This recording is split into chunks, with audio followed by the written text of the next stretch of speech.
Karunagappally model polytechnic കോളേജിൽ പുതിയ കെട്ടിടം നിർമ്മിക്കാൻ ആവശ്യമായ നടപടികൾ സ്വീകരിക്കുമെന്ന് CR മഹേഷ് MLA.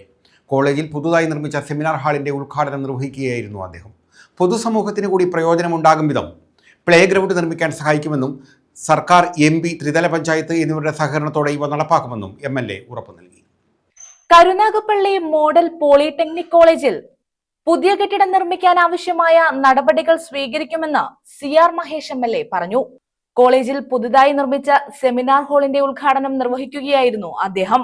പൊതുസമൂഹത്തിന് കൂടി പ്രയോജനമുണ്ടാക്കും വിധം പ്ലേ ഗ്രൗണ്ട് നിർമ്മിക്കാൻ സഹായിക്കുമെന്നും സർക്കാർ, MP, ത്രിതല പഞ്ചായത്ത് എന്നിവരുടെ സഹകരണത്തോടെ ഇവ നടപ്പാക്കുമെന്നും MLA ഉറപ്പു നൽകി. 1000 വിദ്യാർത്ഥികൾ പഠിക്കുന്ന ഒരു സ്ഥാപനം എന്ന് പറയുമ്പോൾ പണ്ട് 5000 വിദ്യാർത്ഥികൾ പഠിക്കുന്ന ഒരു സ്ഥാപനത്തിന് സമാനമാണ്. Sasthamcotta Devaswom board college, Kayamkulam MSM college, Kollam SM college, Fathima college, ഇങ്ങനെയൊക്കെയുള്ള കോളേജുകളാണ് നമ്മുടെ ചുറ്റുവട്ടത്തുള്ള പ്രധാനപ്പെട്ട കോളേജ്. അവിടെയുള്ള അത്രയും വിദ്യാർത്ഥികൾ ഇപ്പോൾ നമ്മുടെ ഈ പോളിടെക്നിക്കിൽ പഠിക്കുന്നുണ്ട് എന്ന് പറയുമ്പോൾ വലിയ അത്ഭുതം തോന്നി, അഭിമാനം തോന്നി. ഡയറക്ടർ സ്വകാര്യ സംഭാഷണത്തിൽ സൂചിപ്പിച്ചത് നിജാമ് പറഞ്ഞത് കൊല്ലം ജില്ലയിലെന്നാണ്.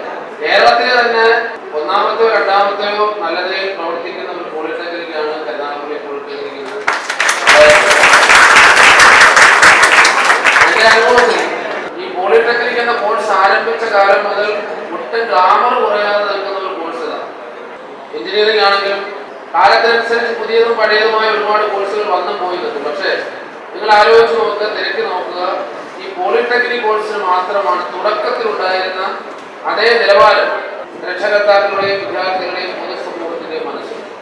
മാത്രമല്ല, എഞ്ചിനീയറിംഗ് സർവ്വസാധാരണമല്ലാതിരുന്ന കാലഘട്ടത്തിൽ കേരളത്തെ പുനർനിർമ്മിച്ചതുൾപ്പെടെ കേരളം മാറിയ കാലഘട്ടത്തിൽ, ഇന്ത്യ മാറിയ കാലഘട്ടത്തിൽ, ലോകം മാറിയ കാലഘട്ടത്തിൽ ഇവിടെ നിന്ന് പഠിച്ചു പോയ എത്രയോ മിടുക്കന്മാരാണ് ഇന്ന് ഉന്നതമായ ലക്ഷക്കണക്കിന് രൂപ ശമ്പളത്തിൽ ജോലി ചെയ്യുന്ന എഞ്ചിനീയറിംഗിന് സമാനമായ, എഞ്ചിനീയർക്ക് സമാനമായ എല്ലാ പണികളും ചെയ്യുന്ന എക്സ്പീരിയൻസ് ഉള്ള ആളുകളൊക്കെ. IHRD director professor MV Rajesh അധ്യക്ഷത വഹിച്ചു. കൂടുതൽ ഫണ്ട് കിട്ടണമെന്നുള്ളതാണ്, സ്നേഹം കൊണ്ടാണെന്ന് എല്ലാവരും തെറ്റിദ്ധരിക്കരുത്. അപ്പൊ തീർച്ചയായിട്ടും അതിനുള്ള ഒരു ഒന്നാമത്തെ ശ്രമം നടത്തി അത് വിജയിച്ചു എന്നുള്ള അഭിമാനത്തിലാണ് ഞാൻ ഈ ഡയറക്ടർ സ്ഥാനം ഏറ്റെടുത്തതുമായി. ആദ്യമായിട്ട് ഞാൻ കൊടുത്ത ഒരു പ്രപ്പോസല്, അത് ബഹുമാന്യനായ ആലപ്പുഴയുടെ MP ശ്രീ KC വേണുഗോപാൽ അദ്ദേഹം വേണ്ടി നൽകിയ ഒരു പ്രോജക്റ്റ് ഇതിൽ എനിക്ക് കിട്ടി. അതൊരു ഐശ്വര്യമായിട്ട് ഞാൻ കൊടുത്തു. ഞങ്ങൾ 50 ലക്ഷം ചോദിച്ചു. MP-യുടെ ഇടപെടലിനെ തുടർന്ന് താപനിലയം അത് 79 ലക്ഷം. ഇത് വളരെ അപൂർവമാണ്. ഒരു സർക്കാർ കമ്പനി ആയിക്കോട്ടെ, സർക്കാർ വകുപ്പായിക്കൊള്ളട്ടെ, NTPC സർക്കാർ കമ്പനിയാണ്. ചോദിക്കുന്നതിൽ കുറവ് സാധാരണ തരാറുള്ളൂ. നമ്മൾ ചോദിക്കുന്ന 50 ചോദിച്ചാൽ 30 കിട്ടുമെന്ന് വിചാരിച്ചില്ല.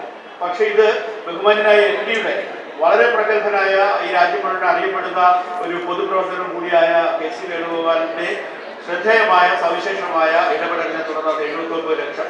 തൊടിയൂർ ഗ്രാമപഞ്ചായത്ത് പ്രസിഡന്റ് PK ജയപ്രകാശ് മുഖ്യപ്രസംഗം നടത്തി. കോളേജ് പ്രിൻസിപ്പൽ ആശ R, തൊടിയൂർ ബ്ലോക്ക് പഞ്ചായത്ത് അംഗം സദ്ദാം, തൊടിയൂർ ഗ്രാമപഞ്ചായത്ത് വൈസ് പ്രസിഡന്റ് സൂര്യ, PTA വൈസ് പ്രസിഡന്റ് നസറുദ്ദീൻ, സ്വാഗത സംഘം ചെയർമാൻ രവി മൈനകപ്പള്ളി, പ്രശാന്ത് തുടങ്ങിയവർ പങ്കെടുത്തു. News bureau, Karunagappally.